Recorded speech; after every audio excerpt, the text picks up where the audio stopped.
Earlier this week, U.S. President Donald Trump made a big announcement. Starting April 2nd, America will impose new tariffs on countries that charge high import duties on U.S. products. And guess which is the new country on the list? India.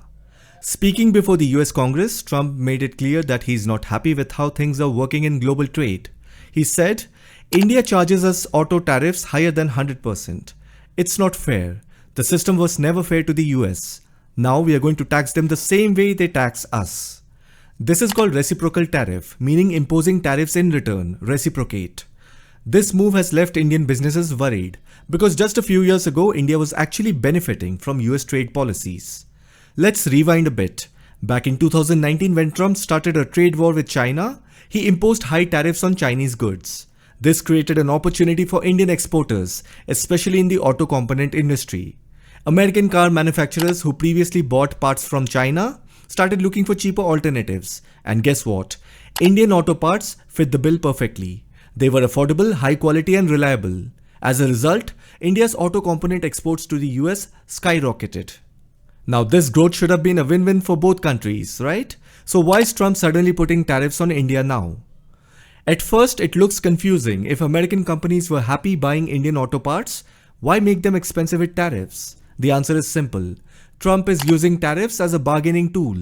So what is Trump trying to achieve? Number one, the US wants better access to the Indian market for its own products. Number two, India has high tariffs on many American goods, making them too expensive for Indian consumers. And point number three, since negotiations didn't work, the US is now playing hardball. By increasing import tariffs on Indian products, it's putting pressure on India to lower tariffs on American goods in return. So what does the US want India to reduce tariffs on? The US has a list of products it wants to sell more of in India. Here are the top 4. Number 1. American cars and auto parts. India imposes over 100% tariffs on imported cars, making American brands like Ford, Tesla and GM more expensive. The US wants India to lower these tariffs so American cars can compete better in the Indian market. Try to connect this point with Tesla's entry into India. Tesla has been pushing for lower import tariffs in India for years. Elon Musk has strong ties with Trump, and since Trump is pushing for better trade deals for American companies, Tesla stands to benefit. This situation reflects how trade deals often favor big players with political backing, rather than being purely about free market competition. Point number 2. US agricultural products. India has strict trade rules on dairy, poultry and other agricultural goods coming from the US. The US wants India to import more American apples, almonds and dairy products by reducing tariffs. Point number 3. American whiskey and alcohol. Imported liquor in India has a 150% tax, making American brands like Jack Daniels and Jim Beam way too costly. The US has been pushing India to cut these taxes, arguing it would benefit trade. And point number 4, medical devices. India has price controls on stents and knee implants to make them affordable for patients. The US wants India to remove these restrictions so American companies can sell them at higher prices. So if you see, India has a dilemma. What happens next? Trump's message is clear. Lower tariffs on our products or we will make your exports to US more expensive.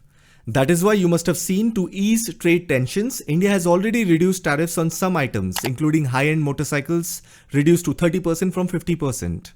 Bourbon whiskey reduced to 100% from 150%. So if you see, this puts India in a tough spot.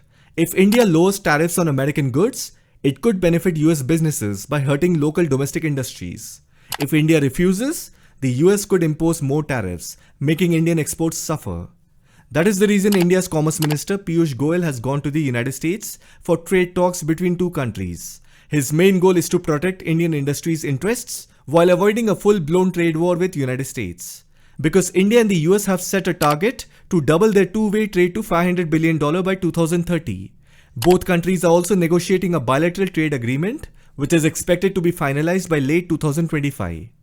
India has also increased energy imports from the United States and purchased more defense equipment as part of the negotiations.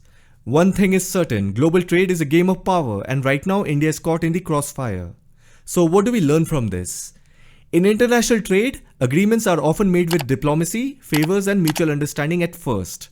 But later, when interests shift, the same deals can turn into pressure tactics. Countries use their influence to demand favorable terms, saying do this or we will impose penalties. Ultimately, business is driven by self-interest, and power dynamics come into play once dependencies are created. That is why having multiple superpower alliances can provide India with leverage in negotiations. If India subtly aligns with Russia or other major powers like China and the European Union, the US might be more willing to accommodate India's demands, because America also doesn't want to lose strategic influence over India. So India needs to weigh in its options carefully and plan its move. I hope you found this video informative. I'll see you in the next one.